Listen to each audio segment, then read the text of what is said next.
In this lesson, we'll be discussing color meanings.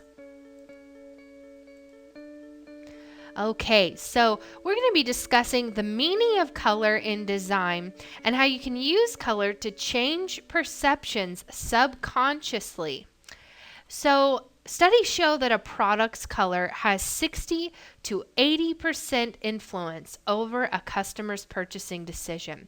So that just goes to show how much of a really big deal choosing a color is, and why you shouldn't just choose a color arbitrarily because you like it. You really need to do your research on what types of colors go with what you're trying to sell, and what types of colors have influence over different types of perceptions. What is their meaning? What are the connotations that people feel or infer whenever you get a certain color or a certain item in a certain color? So let's first begin by talking about red. And you can see some really famous brands that have red as a major part of the design. Red gives off the feeling of something very aggressive. So you'll see red a lot in a car type of advertising. So you see that there for Fiat. And Fiat really has kept red as a very iconic part of their logo. Other car companies nowadays have kind of maybe moved away from red a little bit as far as the actual color of their logo.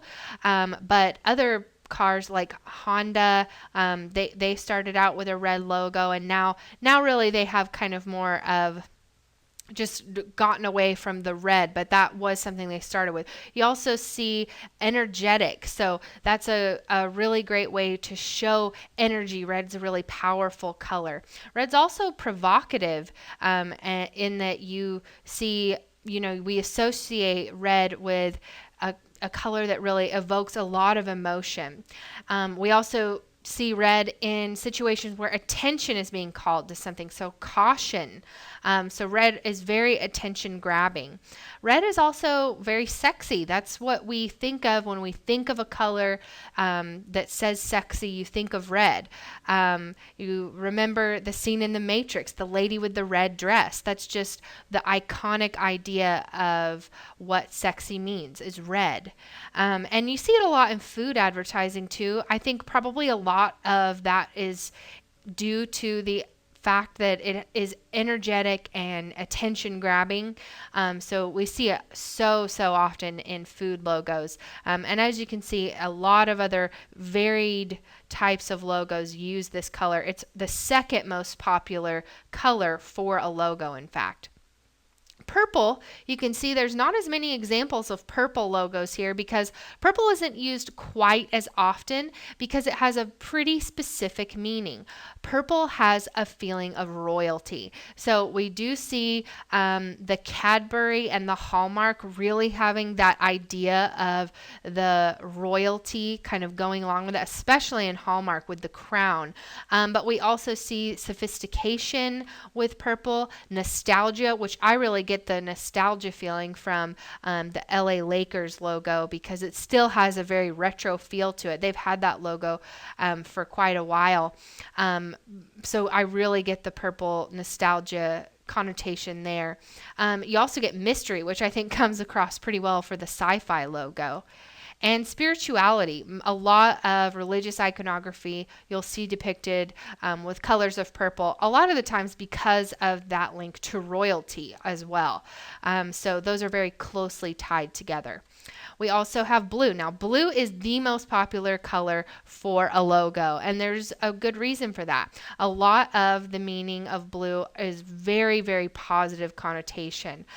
So trustworthy is one of the first things that comes to mind whenever you think of blue. And so it's a great color for most companies. Most companies want to be seen as trustworthy.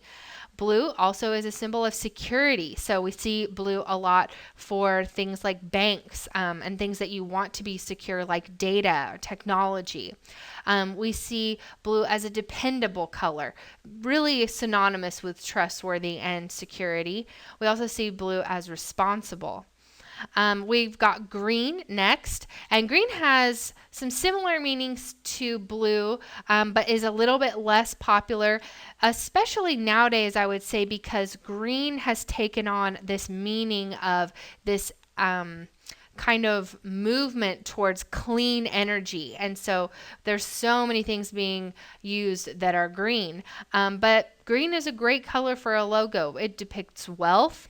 I think a lot of times banks will actually stray away from using green because it is such a powerful connotation. You don't really see a lot of banks with a green logo because the first thing you think of a lot of times when you see green is money, and it's just so obvious of a choice for a bank, that blue for a lot of banks is a better choice because that's what they want their customers to think of. They want their customers to think you can trust us with your money instead of just the money aspect. So we see green a lot of times in really more affluent brands. So we see Land Rover, Lacoste, and Starbucks here being brands that you associate with maybe being more wealthy. We also see it for health, which kind of goes along with the clean energy idea. Prestige, kind of going back to the wealth idea. It's a great color for a logo that you want to feel rich and kind of that longevity idea. We also get serenity from green, which is another part of that whole energy, kind of outdoors. Things that are green seem fresh and alive. So that's why we see it a lot of times, I think, for things like gum and mints. It's a refreshing and serene type of color. Now, yellow is our next color we have here. And you can see that yellow is also very attention grabbing. Yellow is seen as a very positive color, a very happy color. We get light with yellow. So a lot of times you'll see that for things that are wanting to be depicted as something that you kind of look towards. Warmth is also associated with yellow. Motivation is associated with yellow. And creativity. So I see a lot of the idea of, in Sonic and the Cheerios, the idea of the food aspect being positive and trying to have that very unassuming and inviting color of yellow as part of their logo. We've also got orange, and orange is a very interesting color. It really reflects vitality. So you'll see it in different types of brands. It's almost, I would say orange is seen almost as kind of an alternative type of color because it's a great mix between yellow and red. So you get a lot of those different connotations kind of from each and meeting in the middle. Orange is seen as fun. So you have the sophistication of red with the fun, really playful, and maybe even younger feel that yellow has. Playful, again, I think that you see that really coming through in like the Nickelodeon logo, the Fanta one we see down there. Exuberant. That is a great way to describe orange. It just feels very alive. So our next color is brown, and brown isn't really used very often, and part of the reasoning for that is that brown has some really specific meanings and connotations as well. We see it a lot for these candy logos because we have that strong association with chocolate.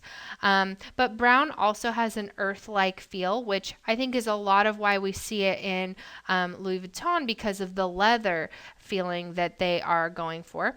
We get a very natural feeling with brown.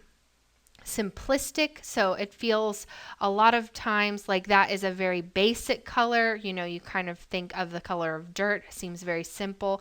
But also brown is the color of durability, which I think is very interesting and kind of shows why maybe UPS chose to have brown as part of their logo colors, in that they are saying that they kind of connote this sort of durability in the service that they're providing.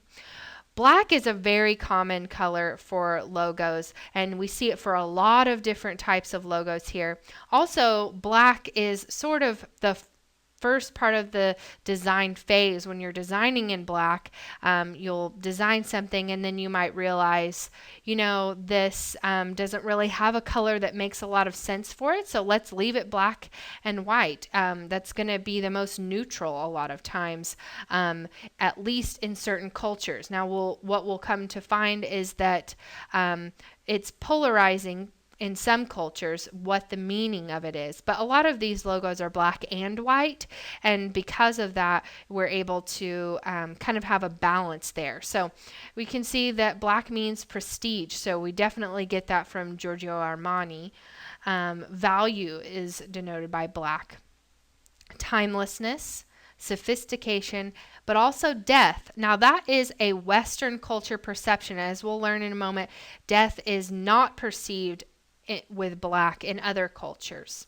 Now we also have white, and white in Western culture again shows purity, nobility, clean, and soft are some different meanings for white. And you can see some of the different logos that we're maybe more used to seeing as white, but again, it's a black and white type of thing a lot of times. It's one of those very reversible types of things.